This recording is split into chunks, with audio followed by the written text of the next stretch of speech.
Assalamualaikum warahmatullahi wabarakatuh. Bismillahirrahmanirrahim. Yang saya hormati Koordinator Kopertais Wilayah 1 DKI Jakarta dan Banten, Ketua Yayasan Perguruan Tinggi Syekh Nawawi Tanara beserta seluruh jajaran, Ketua Sekolah Tinggi Ilmu Fiqih Syekh Nawawi Tanara Banten, seluruh sivitas akademika Sekolah Tinggi Ilmu Fiqih Syekh Nawawi Tanara Banten, dan para wisudawan dan wisudawati serta hadirin sekalian. Pertama-tama marilah kita senantiasa panjatkan puji syukur kehadirat Allah Subhanahu wa taala atas limpahan nikmat dan karunia-Nya sehingga kita dapat berkumpul pada acara wisuda angkatan kedua Sekolah Tinggi Ilmu Fiqih Syekh Nawawi Tanara STIF Sentra. Ketika saya diminta menyampaikan sambutan dalam prosesi wisuda ini, saya dapat merasakan kegembiraan para wisudawan yang telah berhasil melalui satu etape di dunia pendidikan. Saya berhadapan dengan generasi yang penuh semangat, penuh harapan, kaya pemikiran, inovatif, bahkan terkadang revolusioner.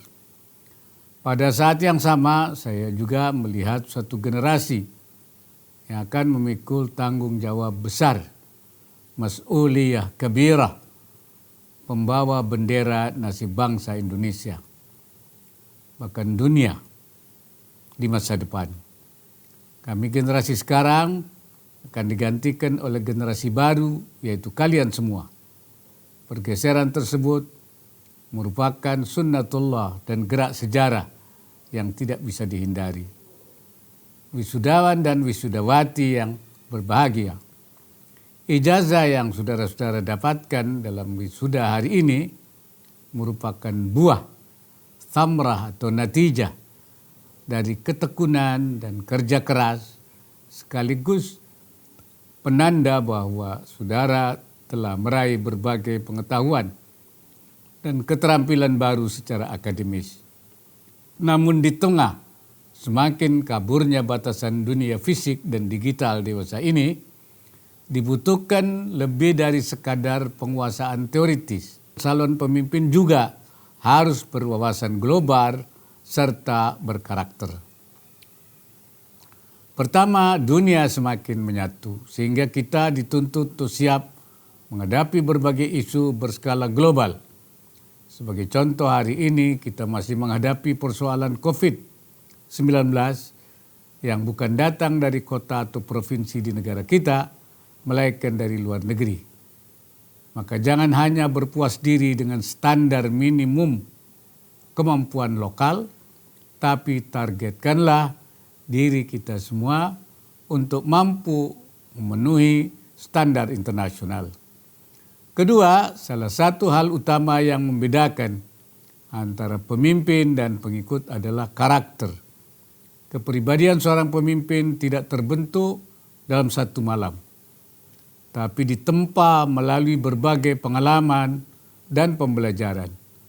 Sifat pemimpin bukan hanya didapat dengan membaca buku dan jurnal, melainkan juga perlu melewati berbagai proses dalam praktek kehidupan. Oleh karena itu, sejatinya sosok pemimpin akan terlihat dari pengakuan orang lain atas kemampuannya dalam menyelesaikan berbagai persoalan nyata yang dihadapi masyarakat, bahkan bangsa dan negara. Hadirin yang berbahagia, selepas prosesi wisuda ini, saudara sekalian akan berkompetisi mengisi ruang-ruang profesional di bidang yang membutuhkan kecakapan teknis hukum Islam.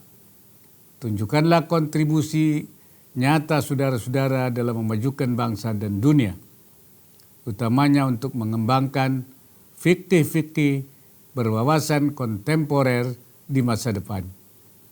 Selain itu, menyikapi situasi pandemi di negeri kita yang mulai masuk gelombang ketiga ini, saya berpesan kepada saudara sekalian untuk mengajak masyarakat agar tetap taat pada protokol kesehatan. Yakinkanlah mereka bahwa protokol kesehatan untuk menjaga keselamatan jiwa justru selaras dengan syariat agama. Masalah penanggulangan COVID bukan hanya masalah kesehatan, tapi juga masalah agama.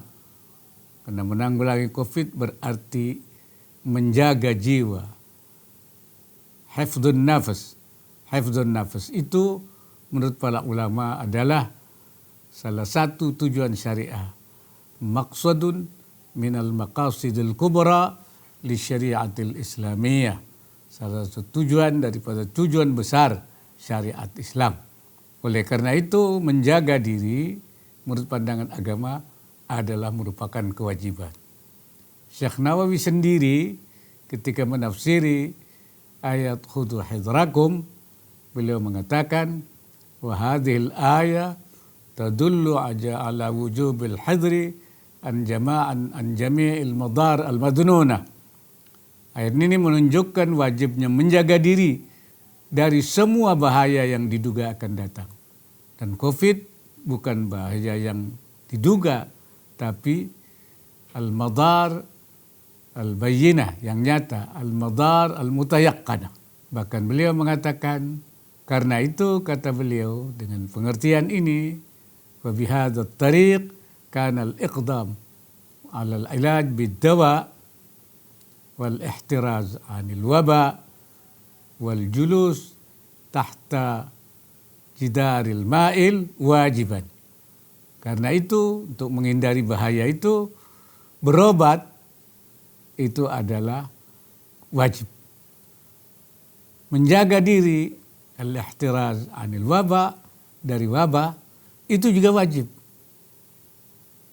Dan kemudian duduk di bawah tembok yang akan roboh itu juga wajib. Karena itu maka menghindari diri dari bahaya COVID juga wajib. Karena ini merupakan perbuatan adalah amrun diniyun syar'iyun himaiyun ihtiraziyun, yaitu ini adalah merupakan perkara agama yang sesuai syariah yang untuk menjaga diri daripada wabah. Akhir kata, saya ucapkan selamat dan sukses kepada para wisudawan dan wisudawati angkatan kedua Sekolah Tinggi Ilmu Fiqih Syekh Nawawi Tanara Banten. Apresiasi saya juga saya sampaikan pada seluruh jajaran pimpinan, para kiai, pengajar, dan pengurus Pondok Pesantren An-Nawawi Tanara atas pengabdian dan ikhtiarnya dalam mencetak generasi santri cerdas amanah. Saya berharap Steve Sentra sebagai salah satu sekolah tinggi ilmu fikih pertama di Indonesia mampu terus melahirkan kader-kader ulama di bidang fikih yang berkarakter wawasan kebangsaan. Steve Syekh Nawawi Tanara menegakkan kalimatillah, berilmu untuk manfaat, beramal untuk maslahat. Semoga Allah Subhanahu wa taala senantiasa memberikan inayahnya, meridai setiap upaya yang kita lakukan. Amin ya rabbal alamin. Wallahul muwaffiq ila aqwamit thariq. Assalamualaikum warahmatullahi wabarakatuh.